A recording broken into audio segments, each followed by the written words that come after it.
Box office దగ్గర rebel star Prabhas Baahubali series తో pan India range లో క్రేజ్ ను సొంతం చేసుకున్న తర్వాత ఒక్క రాధేశ్యామ్ సినిమా మాత్రమే అంచనాలను అందుకోలేకపోయింది.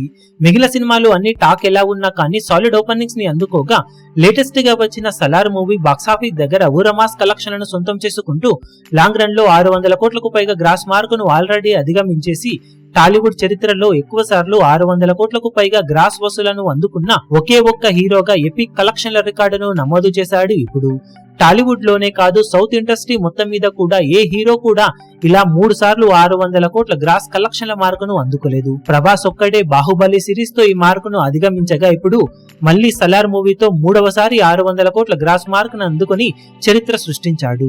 ప్రభాస్ నటించే అప్కమింగ్ మూవీస్ కల్కి, మారుతి మూవీ అలాగే స్పిరిట్ మూవీలు కూడా మంచి పొటెన్షియల్ ఉన్న మూవీసే అవ్వడం, అందులో 1-2 సినిమాలైనా ఖచ్చితంగా మరోసారి ఈ మార్కును అందుకునే అవకాశాలు పుష్కలంగా ఉన్నాయనిపించే విధమైన బజ్ నైతే సొంతం చేసుకుంటున్నాయని చెప్పవచ్చు.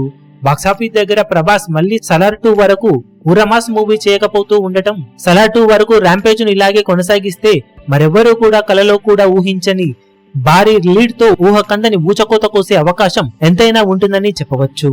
ఈ వీడియో మీకు నచ్చినట్లయితే లైక్ చేయండి, షేర్ చేయండి, ఛానల్ ను సబ్స్క్రైబ్ చేయడం మాత్రం మరవకండి. ఏ చిన్న అప్డేట్ ను మిస్ అవ్వకూడదు అనుకుంటే బెల్ ఐకాన్ ను ప్రెస్ చేయండి.